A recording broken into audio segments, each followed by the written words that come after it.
Take and TalkPics.com. I'm Rob Kruger, and this is episode 53 with wedding photographer Lauren Kinsey. I want to make sure that what I have to say is valuable because I do have a unique viewpoint. When I do something, I want to make sure that it is going to be valuable to other people.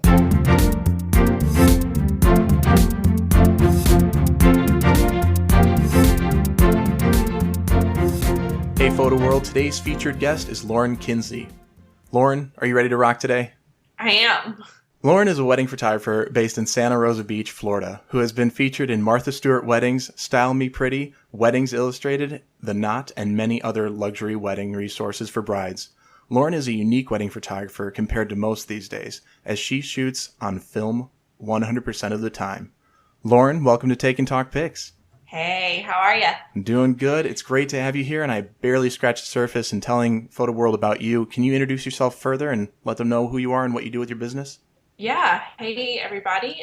Thanks so much for listening. And Rob, I really want to thank you for asking me to do this, and really happy to be here and sharing a little bit of information with everybody. Absolutely. But I'm based in Santa Rosa Beach. I've lived here my entire life, and I travel a lot for weddings. I'm about 95% a destination wedding photographer. So either my clients are coming to me to the area to get married, or I'm traveling. And I've been really fortunate to travel a lot and photograph all over the world. So, yeah. Yeah. How long have you been in business? Lauren Kinsey Photography became a business officially in 2007.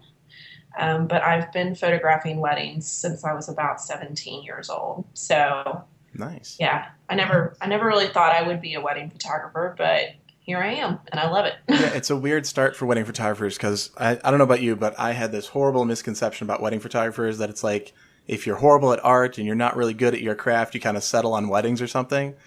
I don't know where I got that. When I became a wedding photographer, it totally was not the cool thing to do. And that's why I said I never thought I would be a wedding photographer, just because, it was like, well, if you can't do, you become a wedding photographer kind of thing. Yeah. But yeah, no, I mean, I love weddings and the dynamics of the wedding day and working with couples. And I just never thought it would be something I would ever fall into, but I did, and I love it. So. Yeah, and now that you've been doing this business for, 9 years now, can you tell us a little bit about how you run it? Do you have a quote or a mantra that kind of keeps you motivated to keep it going? Yeah, I don't know if I really have like a mantra per se, but one of my favorite things, that I think I've ever read was by Buddha. And he said, what you think you become, what you become you attract, and what you imagine you create. And so I found this to be true in all areas of my life, but especially in my career. And it's true. I mean, when you're in a bad mood or you're not having a great day, it seems like only negative things happen. It's kind of like when it rains, it pours. But when I stay positive and I believe that things are going to be better, then they are. So I don't know if I believe in karma, but I do believe that when you exude confidence and you put good things out into the world, those things come back to you tenfold. Yeah. So. Yeah, I'm a big believer in that stuff. And like you, I don't know if karma is the word I use to describe it, but there's this book and a documentary they made called The Secret, and it totally goes into all that, where it's about the law of attraction and putting out the good energy and attracting that back to you. And you're right. If I have a bad day and I'm driving to work and I'm just, really bummed out or something, I hit every red light and I'm really even more ticked off. So it just kind of snowballs. And the same with the good. You get a couple good wedding client meetings and then all of a sudden the phone starts ringing more and you're like, what's going on? I love this. So Exactly. I was just having this conversation with a fellow creative the other day that I don't know, things have been just weird this year in terms of booking, but things have been up and down so much. And I was talking to my friend and I said, God, I can't remember things being this slow at this point in the year, where I was really worried about what was going to happen at the end of the year. And I was getting really depressed and I was really upset and worried about it.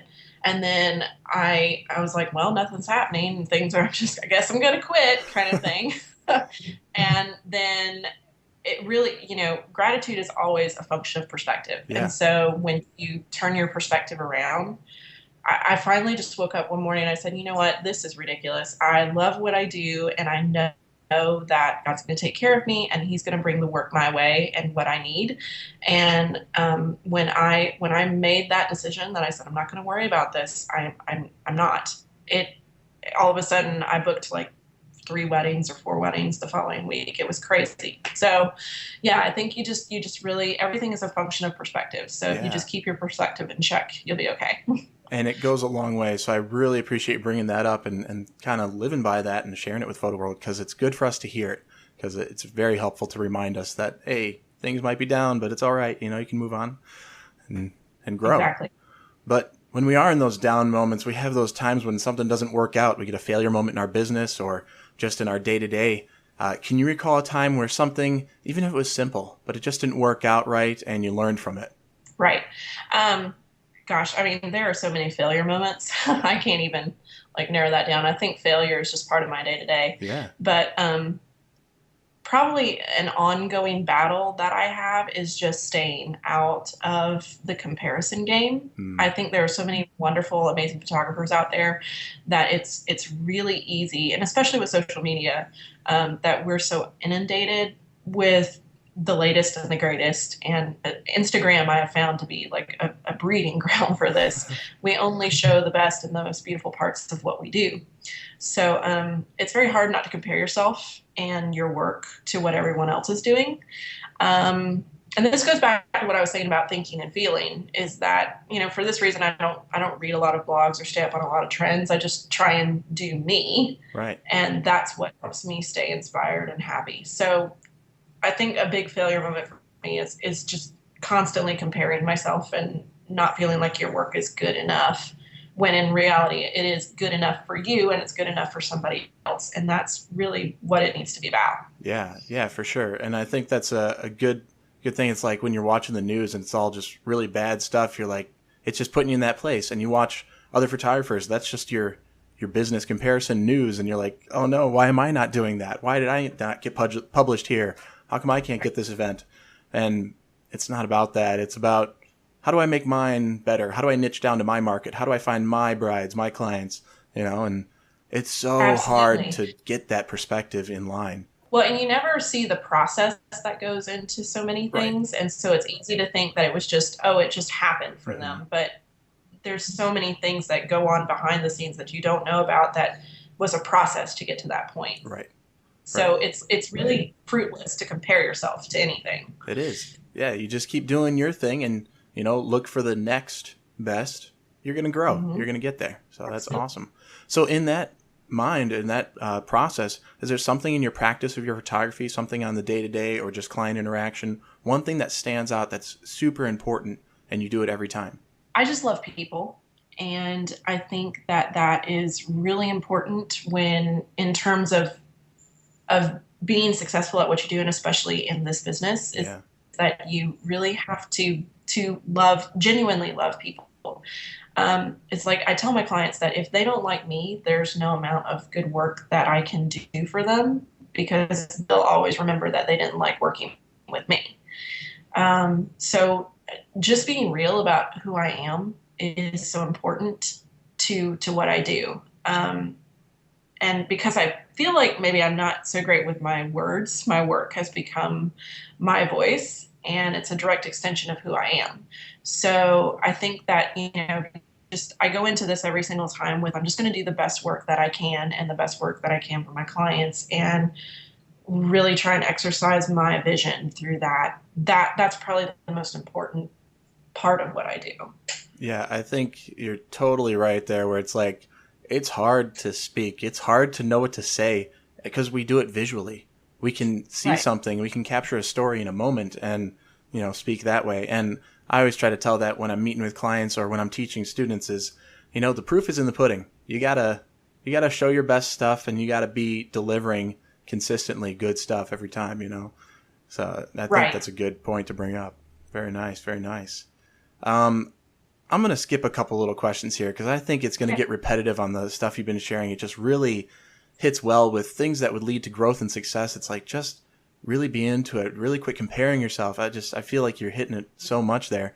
But let's move on to the aha moment. Can you describe a time where you had this epiphany, this moment where something changed? You found a new strategy, you found a new technique, you went ahead and changed something in your business, and all of a sudden things started working out a little bit better for you. Yes, definitely. I'm a film shooter, and I started shooting weddings when I was 16. And I kind of put down the camera for a couple of years when I went to college, and then came back, and I was kind of just taking on some portrait jobs on the side. And again, never thought I was going to be a wedding photographer. And a friend of mine begged me to shoot her wedding. She was just saying, I'm not connecting with anybody. I mean, I'm not finding anything that I just really love. And when I originally said, no, I'm not going to do that. I just, I don't really see this being a career path for me, that I want to be a wedding photographer. And she begged and begged. And I said, okay, all right, I'll shoot your wedding. But if you let me do this in the way that I see it, the way that I would, you're not trying to make my work be something else, or you're not comparing it to something else. And hey, can you do it this way? Something Right. that I've seen. And I said, absolutely. I said, if you'll let me do it that way, the way that I want to do it, then I will photograph your wedding. And she did.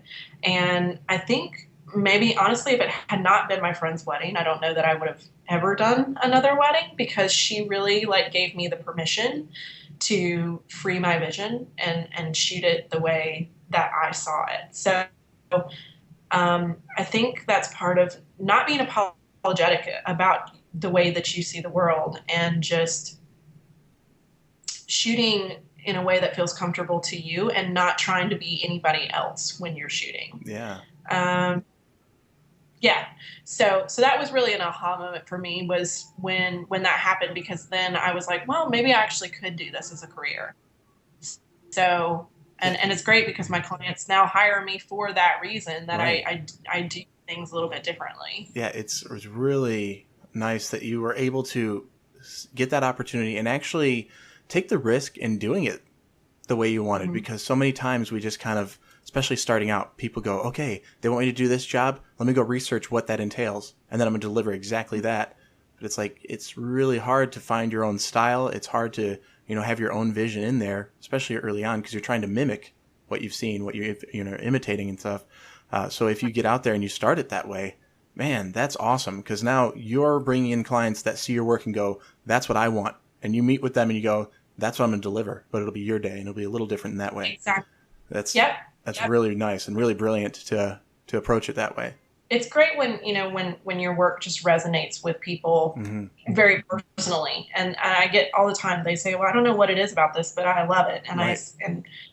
I think it's so important that, because my work is a direct extension of who I am, the images are the dialogue of that. Right. So really, they're hiring me for the relationship that we're building. So yeah. It's funny that you say you don't like to do the writing and the speaking about it, and your pictures show it all, because as you're speaking, it's just so eloquent how you're coming out with the description of your work and how it is an extension of you, and the dialogue of that. It was just the words you're choosing are just brilliant. I don't know. I feel like it really is easy to relate to. It's like I could read your blog. You should you should get some good posts out there and really dive deep into it.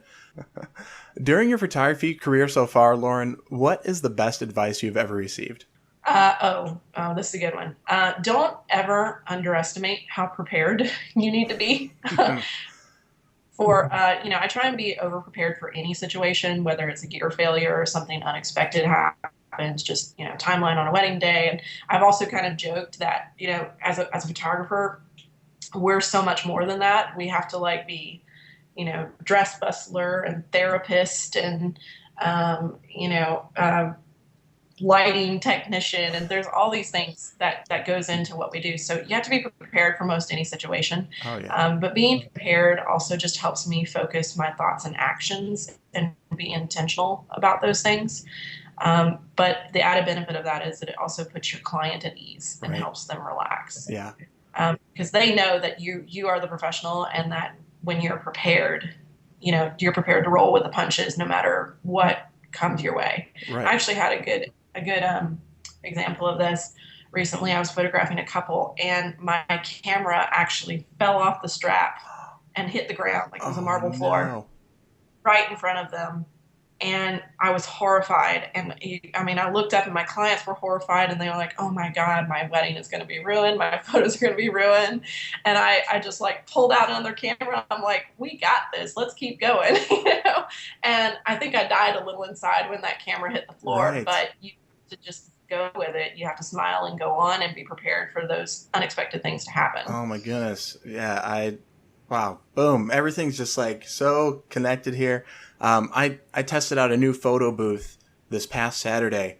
Didn't do a good trial run or anything, not with all of it in place. And I was like, let's just do this. So we set up, and I should have been more prepared for, the test run, but it went off without a hitch. But I brought a backup setup of everything. I brought an extra backup camera just to make sure I'm ready for that photo booth, to make sure because I had 2 other people come in and run it while I'm still finishing out the wedding, and I didn't want to be distracted, but want to give them all the tools. Some guy who had too much to drink walks in, falls, one of the lights blows up, hits the floor and blows up.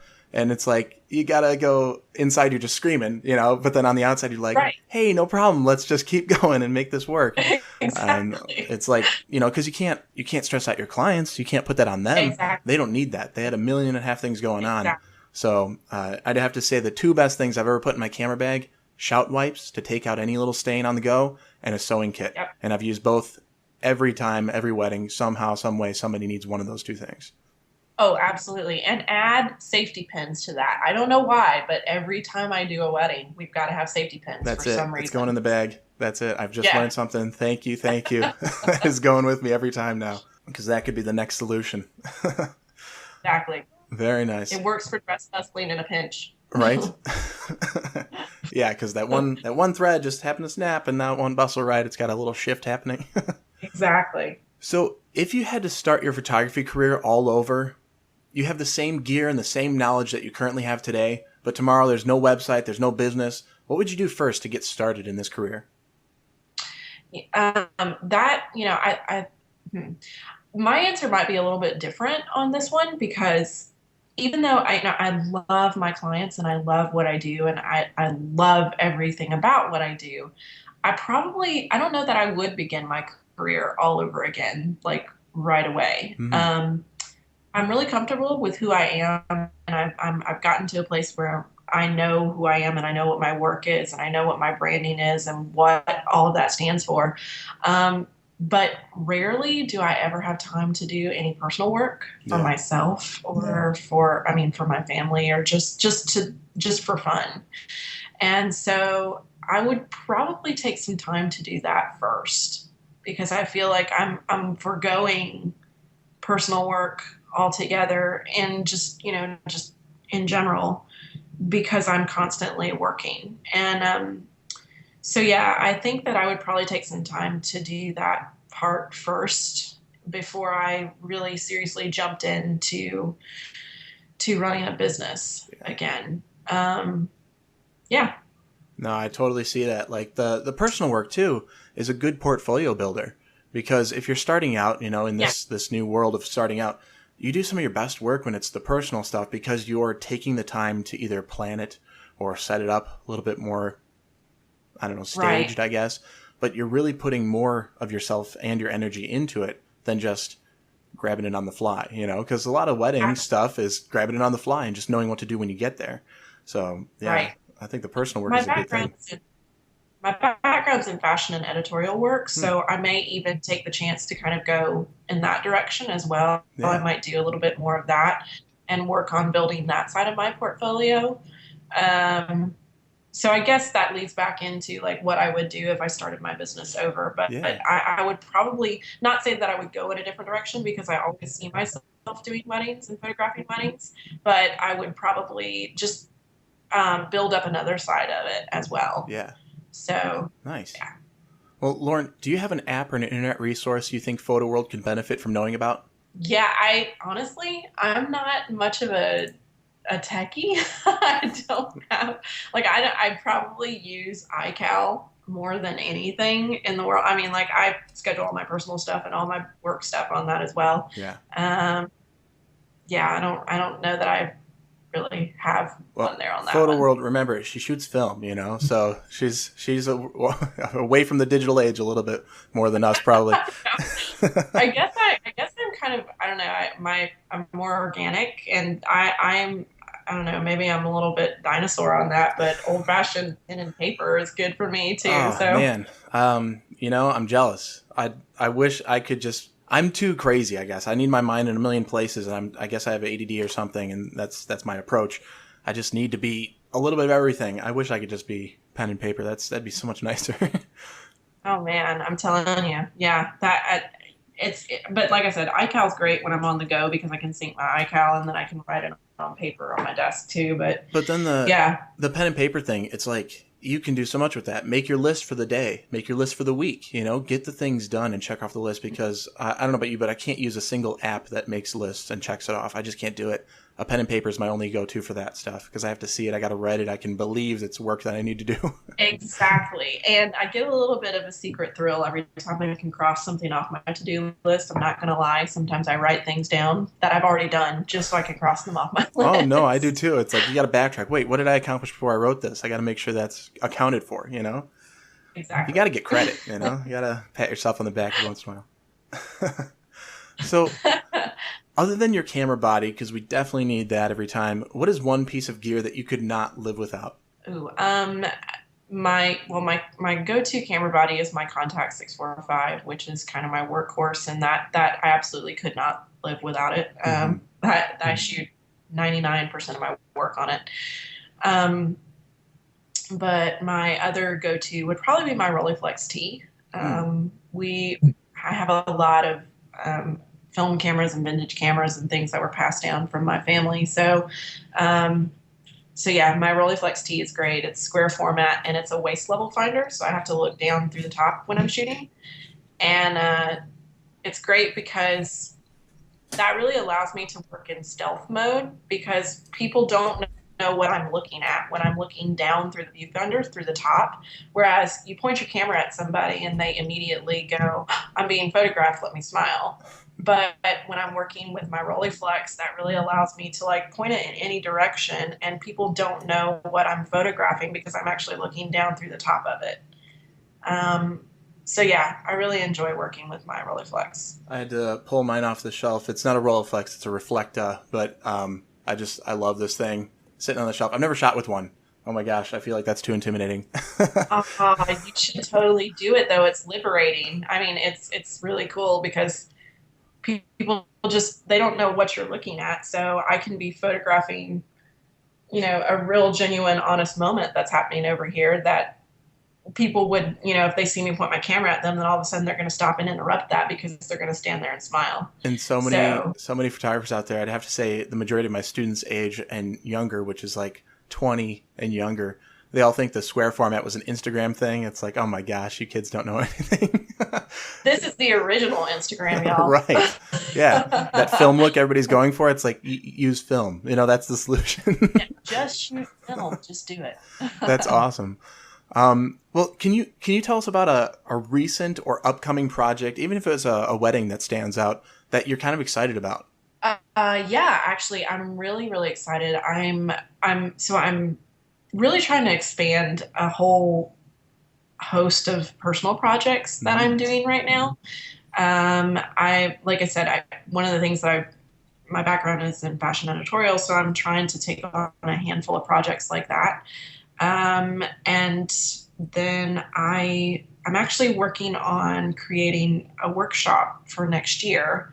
I don't really know what that's going to be. I've just started conceptualizing that in the last couple of months. So I'm really looking forward to that. And I kind of envision it more as a retreat for photographers to just kind of get away and reconnect with themselves and the work that they're doing and why they love doing it instead of just the day-to-day and the mundane. So yeah, that's something I'm really looking forward to and building on that idea and getting some people on board with that. Yeah. Keep me posted. I'll go. I will. I got to learn some film.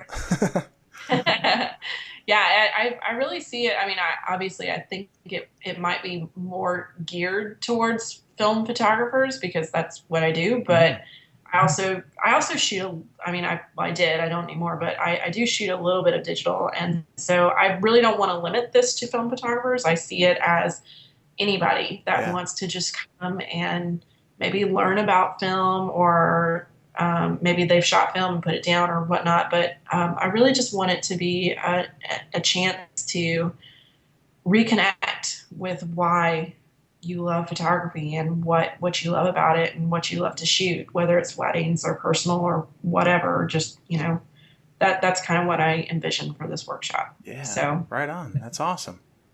That's very cool. And if it's down in Florida, I'm definitely there because it's beautiful down there. So.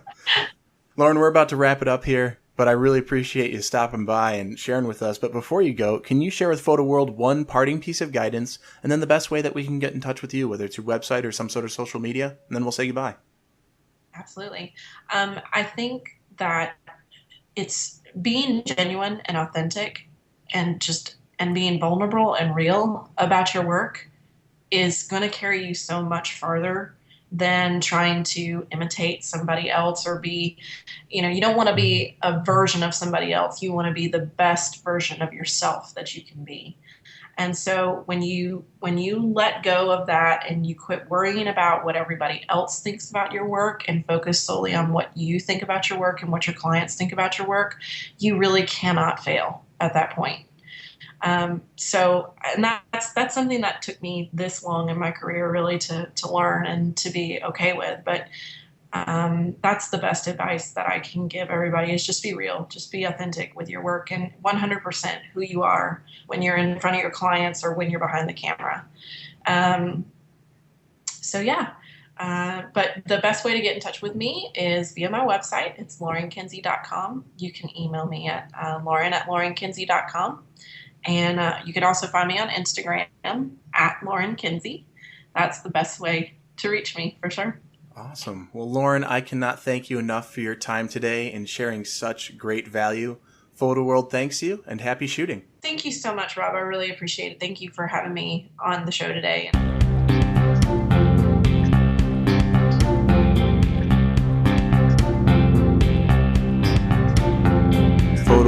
I need you to do me a favor. Go to takeandtalkpics.com for the first ever Take and Talk Pics live webinar.